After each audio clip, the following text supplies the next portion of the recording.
नमस्कार मित्रों, Sanskrit education hub पर आपका पुनः स्वागत है। तो आज की इस वीडियो में हम पढ़ेंगे हिंदी का मॉडल पेपर 7। आज का अपना ये 7 नंबर मॉडल पेपर है। इससे पहले 6 मॉडल पेपर अपलोड हो चुके हैं। तो इस मॉडल पेपर में हम आपको मिलेंगे व्याकरण के 15 प्रश्न प्लस 15 ही प्रश्न आपको मिलेंगे हिंदी की शिक्षण विधियों के। कुल मिलाकर के आपको 30 प्रश्न मिलेंगे इस वीडियो में। तो आइए शुरू करते हैं अपनी इस वीडियो को। अगर आप चैनल पर पहली बार विजिट किया है तो इसको सब्सक्राइब करें, अपने के साथियों के साथ शेयर करें और इस वीडियो को अधिक से अधिक लाइक करें। चलिए चलते हैं अपने प्रश्नों की ओर। आज का अपना पहला प्रश्न है, संबंध अपेक्षित योग्यताओं का मूल्यांकन अध्यापक किसके आधार पर करता है? बताइए। संबंध अपेक्षित योग्यताओं का मूल्यांकन अध्यापक किसके आधार पर करता है? 4 विकल्प आपके समक्ष। पाठ्य पुस्तक, पाठ्य वस्तु, प्रश्नों के या फिर अपने अनुभवों के। साथियों, इस वीडियो में आपको अनेक ऐसे प्रश्न हैं जो नवीन प्रश्न मिले हैं आपको, यानी कि बहुत सारे ऐसे प्रश्न हैं जो आपने पहले कभी नहीं पढ़े होंगे। तो देखिए, इसका राइट आंसर है विकल्प नंबर 2, पाठ्य वस्तु। नेक्स्ट क्वेश्चन है, गहन अध्ययन के पाठ में व्याकरण का ज्ञान कैसे कराया जाता है? गहन अध्ययन के पाठ में व्याकरण का जो ज्ञान है वो कैसे कराया जाता है? बताइए। व्याकरण के नियम बताकर, व्याकरण के सूत्र बताकर, व्याकरण का समन्वय पाठ्य पुस्तक से करके, या फिर उक्त तीनों। तो इसका राइट आंसर विकल्प नंबर 3, व्याकरण का समन्वय पाठ्य पुस्तक से करके। नेक्स्ट क्वेश्चन है, चित्र, प्रतिमूर्ति, आंगिक चेष्टा आदि के द्वारा अर्थ का स्पष्टीकरण न कर सके तो अध्यापक किसका सहारा ले सकता है? बताइए। विकल्प हैं अनुवादी का, शब्दकोश का, मौखिक अभिव्यक्ति का, या फिर तीनों का। सोच समझ कर जवाब देना साथियों, और आपका जो राइट आंसर है वो कमेंट बॉक्स में देना है। और वीडियो के अंत में आपके जितने भी सही प्रश्न होते हैं 30 में से, वो स्कोर भी आपको कमेंट करना है और वीडियो को अंत तक देखना है। बिल्कुल भी वीडियो को स्किप नहीं करना है, क्योंकि प्रत्येक प्रश्न महत्वपूर्ण है एग्जाम की दृष्टि से। तो इसका राइट आंसर विकल्प नंबर 3, मौखिक अभिव्यक्ति का। नेक्स्ट क्वेश्चन है, व्याकरण की शिक्षा को सरल बनाने का यह भी एक उपाय है। व्याकरण की शिक्षा को सरल बनाने का यह भी एक उपाय है। कौन सा उपाय है? 4 विकल्प है। मातृभाषा से तुलना करना, सूत्र रटाना, रोज व्याकरण पढ़ाना, उक्त कोई नहीं। बताइए इसका राइट आंसर क्या हो सकता है? अपना स्वयं का मूल्यांकन करें। ये मान के चलिए कि आप अभी एग्जाम हॉल में ही बैठे हैं। तो इसका राइट आंसर है विकल्प नंबर 1, मातृभाषा से तुलना करके। नेक्स्ट क्वेश्चन है, वाचन शिक्षण से पूर्व, वाचन शिक्षण से पूर्व बालक की क्रियाशीलता को जागृत करने के लिए उपयोगी होगा। बताइए। वाचन शिक्षण से पूर्व बालक की क्रियाशीलता को जागृत रखने के लिए उपयोगी होगा। क्या उपयोगी होगा? चित्र बनवाना, मुद्रित पुस्तकों को दिखवाना, सामूहिक वाचन करवाना, या फिर वार्तालाप करवाना। क्या इसका राइट आंसर है?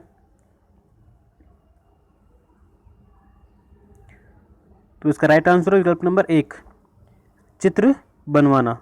नेक्स्ट क्वेश्चन है, विद्यार्थियों में भाषा दक्षताओं का विकास हेतु विद्यालय में किए जाने वाले अध्यापन अधिगम कार्यकलाप को हो सकते हैं।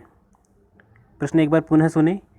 विद्यार्थियों को भाषा दक्षताओं का विकास हेतु विद्यालय में किए जाने वाले अध्यापन अधिगम कार्यकलाप हो सकते हैं। कौन कौन से हो सकते हैं? कहानी सुनाना और चुटकुले सुनाकर, पहले प्रतियोगिताएं एवं अभिनय, वाद विवाद प्रतियोगिता एवं सामूहिक विचार विमर्श करना, या फिर उक्त सभी। बताइए क्या इसका राइट आंसर होगा?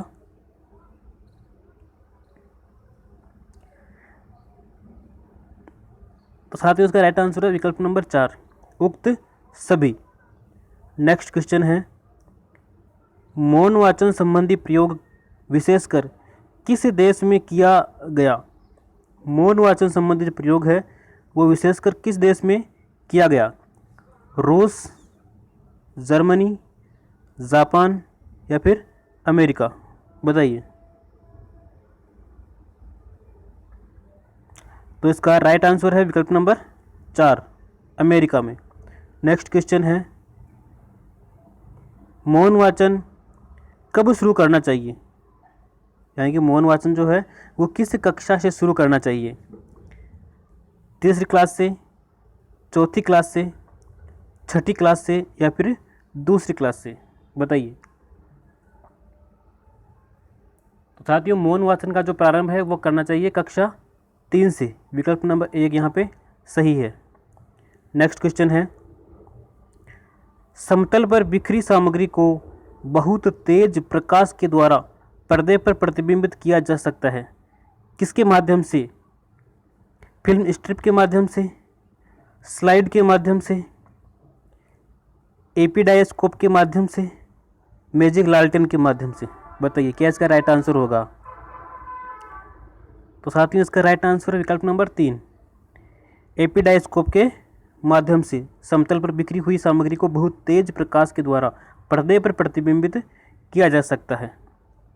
नेक्स्ट क्वेश्चन, निम्न में से स्त्रीलिंग शब्द है, कौन सा ऐसा शब्द है जो स्त्रीलिंग है? ईर्ष्या, दाह, हृदय या फिर पतन? बताइए। तो स्त्रीलिंग है ईर्ष्या, विकल्प नंबर 1 इसका राइट आंसर है। नेक्स्ट क्वेश्चन है, निम्न में से एक वचन शब्द नहीं है, एक वचन शब्द नहीं है वो बताना है आपको। देखिए, दोष, आदत, गुणों, हानि। तो साथियों, इसमें देखिए दोष एक वचन है, आदत भी एक वचन है और हानि भी एक वचन है। यहाँ पे लिखा हुआ है गुणों, विकल्प नंबर 3 में, तो गुणों हो जाएगा अपना बहुवचन। तो ये क्या है? एक वचन नहीं है।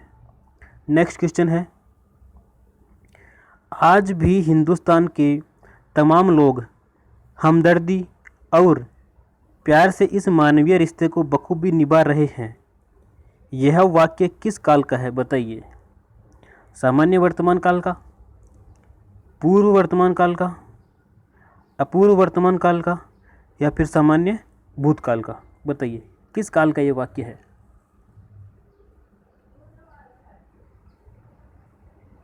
साथ ही इसका राइट आंसर विकल्प नंबर 3, ये वाक्य है अपूर्ण भूतकाल का।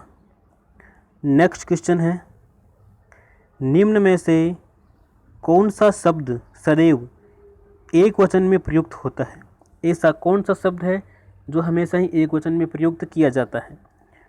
झूठ, प्रचार, प्रसार, लोग या फिर समाचार? तो वो शब्द है विकल्प नंबर 1, झूठ। झूठ जो है सदैव ही एक वचन में प्रयुक्त किया जाता है। नेक्स्ट क्वेश्चन है, धर्म अंधता का अर्थ क्या है? 4 विकल्प आपके स्क्रीन पे। पहला है धर्म से अंधा, दूसरा है अपने धर्म को आंख मूंद कर मानने वाला, तीसरा विकल्प है धर्म को अंधा समझने वाला और चौथा विकल्प है धर्म को नष्ट करने वाला। बताइए इसका राइट आंसर क्या होना चाहिए? और आपको जो राइट आंसर है वो कमेंट बॉक्स में लिखना है। तो साथ ही उसका राइट आंसर विकल्प नंबर 2, अपने धर्म को आंख मूंद कर मानने वाला। नेक्स्ट क्वेश्चन है, मेरे स्टेशन पर पहुंचने से पहले ही गाड़ी आ चुकी थी, ये किस प्रकार का वाक्य है रचना की दृष्टि से? देखिए, रचना की दृष्टि से वाक्य 3 होते हैं, सरल वाक्य, संयुक्त वाक्य और मिश्र वाक्य। तो इन तीनों में से ये वाक्य किस प्रकार का है? तीनों ही विकल्प आपके समक्ष प्रस्तुत हैं, बताइए। तो साथियों, ये राइट आंसर, ये इसका राइट आंसर है विकल्प नंबर 1, ये एक सरल वाक्य है। बढ़ते हैं अपने नेक्स्ट क्वेश्चन की ओर। नेक्स्ट क्वेश्चन है, यह पुस्तक किसने लिखी? तो ये वाक्य किस प्रकार का है? विकल्प है निषेधात्मक वाक्य, संयुक्त वाक्य, विधिवाचक या फिर प्रश्नवाचक? बताइए किस प्रकार का वाक्य है? तो साथियों, ये अपना वाक्य होगा प्रश्नवाचक, क्योंकि वाक्य के जो अंत में है प्रश्न सूचक चिन्ह लगा हुआ है। तो अपना राइट आंसर विकल्प नंबर 4। नेक्स्ट क्वेश्चन, नाक में कोड़ी डालना, इस मुहावरे का क्या अर्थ है? असंभव कार्य करना, निराश करना, बेबस करना या फिर कठिन कार्य करना। तो इस मुहावरे का राइट आंसर है विकल्प नंबर 3, बेबस करना। नेक्स्ट क्वेश्चन है, सिर मुंडाते ही ओले पड़ना। इसका क्या तात्पर्य है? बाल कटवाते ही वर्षा होना, कार्य में विघ्न पड़ना, मन प्रसन्न होना या मन निराश होना।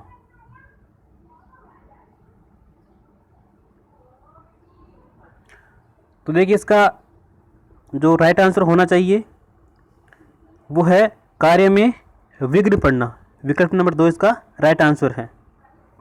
नेक्स्ट क्वेश्चन है, सोमन चूहे खा पिल्ली हज को चली। क्या तात्पर्य है इसका? 4 विकल्प है, उसको आप ध्यान से पढ़ें। मनन करें, क्या इसका राइट आंसर हो सकता है? 100 मन चूहे खाकर बिल्ली हज को चली। तो देखिए साथियों, इसका राइट आंसर विकल्प नंबर 3, यानी कि जीवन भर कुकर्म करने के बाद अंत समय में सुख करना। ठीक है, बढ़ते हैं अगले प्रश्न की ओर। अगला प्रश्न है, कविता शिक्षण का प्रमुख अंग है। तो कविता शिक्षण का प्रमुख अंग क्या है? भावबोध, शब्दार्थ बोध, सरलार्थ बोध या फिर पठन बोध। कविता का तात्पर्य है अपने पद्य शिक्षण से। तो पद्य शिक्षण कराते समय उसका जो प्रमुख अंग है वो कौन सा होना चाहिए? तो इसका प्रमुख अंग है भावबोध। विकल्प नंबर 1 इसका राइट आंसर है। नेक्स्ट क्वेश्चन है, पाठोपरांत मूल्यांकन किसे कहते हैं? पाठ उपरांत मूल्यांकन किसे कहा जाता है? पाठ पढ़ने से पूर्व मूल्यांकन, पाठ पढ़ाते समय का, पाठ पढ़ाने के बाद का या फिर घर का? बताइए, पाठ उपरांत मूल्यांकन। पाठ उपरांत यानी कि पाठ के उपरांत, पाठ पढ़ाने के बाद। तो इसका राइट आंसर विकल्प नंबर 3। नेक्स्ट क्वेश्चन है,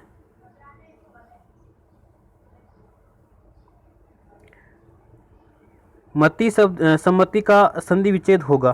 बताइए, सम्मति शब्द का सही संधि विच्छेद होगा। 4 विकल्प आपके साथ समक्ष, बताइए क्या इसका राइट आंसर होगा? समधनमति, सद्धनमति, सत्यधनमति या सत्यधनमति। बताइए क्या राइट आंसर इसका?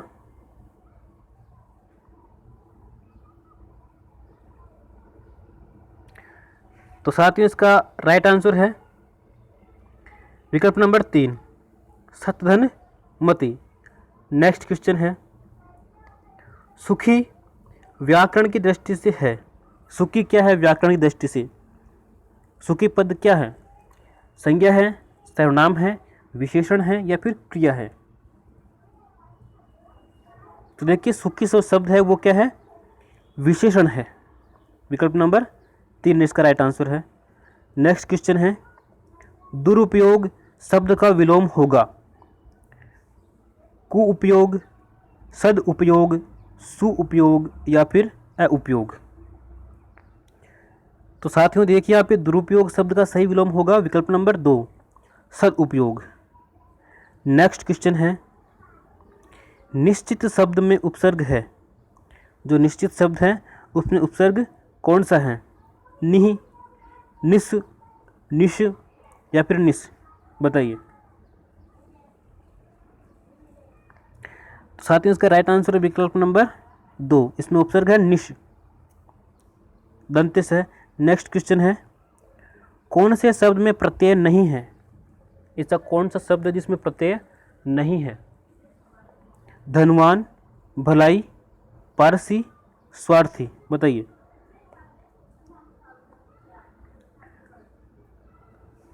तो इसका राइट आंसर विकल्प नंबर 3, पारसी में कोई भी प्रत्यय नहीं है। नेक्स्ट क्वेश्चन है, यथार्थ में कंप्यूटर एक ऐसी मशीन होती है जिसे यंत्रीकरण के द्वारा मस्तिष्क देकर इस प्रकार संगठित कर दिया जाता है कि वह विभिन्न समस्याओं के हल से संबंधित सूचनाएं देने में सक्षम हो जाता है। यह कथन किसने कहा? विकल्प आपके समक्ष, सुबोध अग्रवाल, के अग्रवाल एक व दो दोनों या फिर उक्त में से कोई नहीं। तो साथ ही इसका राइट आंसर विकल्प नंबर 3, एक और दो दोनों ने ये कथन कहा था। नेक्स्ट क्वेश्चन है, मूल्यांकन में निष्पक्षता बनाए रखने के लिए प्रश्न होने चाहिए। किस प्रकार के प्रश्न होने चाहिए जिससे मूल्यांकन निष्पक्ष हो सके? निबंधात्मक प्रश्न, लघुत्तरात्मक प्रश्न, अति लघुरात्मक प्रश्न या फिर वस्तुनिष्ठ प्रश्न? बताइए। तो इसका राइट आंसर विकल्प नंबर 4, वस्तुनिष्ठ प्रश्न होने चाहिए मूल्यांकन को निष्पक्ष बनाने के लिए। नेक्स्ट क्वेश्चन है, सतत एवं समग्र मूल्यांकन होता है वर्ष के अंत में परीक्षा के माध्यम से, वर्ष में 3 बार, 2 अंतरिम जांचों एवं 1 अंतिम परीक्षा के माध्यम से, वर्ष में कभी भी शिक्षक की इच्छा अनुसार, अध्यापक शिक्षा प्राप्ति की संपूर्ण प्रक्रिया में सतत रूप से। बताइए, सतत और समग्र मूल्यांकन कब होना चाहिए? साथ ही इसका राइट आंसर विकल्प नंबर 4, अध्यापन शिक्षा प्राप्ति की संपूर्ण प्रक्रिया में सतत रूप से ये जो मूल्यांकन है वो होता है। नेक्स्ट क्वेश्चन, उपचारात्मक शिक्षण का उद्देश्य है। बताइए, उपचारात्मक शिक्षण का क्या उद्देश्य है? छात्रों की त्रुटियों का पता लगाना, विषय के प्रति रुचि उत्पन्न करना, छात्रों का पिछड़ापन दूर करना या फिर छात्रों की प्रगति का ज्ञान प्राप्त करना। बताइए, उपचारात्मक मूल्यांकन। उपचारात्मक मूल्यांकन का तात्पर्य है अधिगम में आने वाली कठिनाई का उपचार करना, यानी कि उनको दूर करना। तो इसका राइट आंसर है विकल्प नंबर 3, छात्रों का पिछड़ापन दूर करना। साथ ही ये थे आज के अपने 30 प्रश्न। तो आपको वीडियो कैसा लगा? अगर आप प्रश्न अच्छे लगे हैं तो कमेंट बॉक्स में लिखें और अपने चैनल को सब्सक्राइब करें और साथ में साथ इसको शेयर करें। मिलते हैं नेक्स्ट वीडियो में, तब तक के लिए जयतु भारतम जयतु संस्कृतम।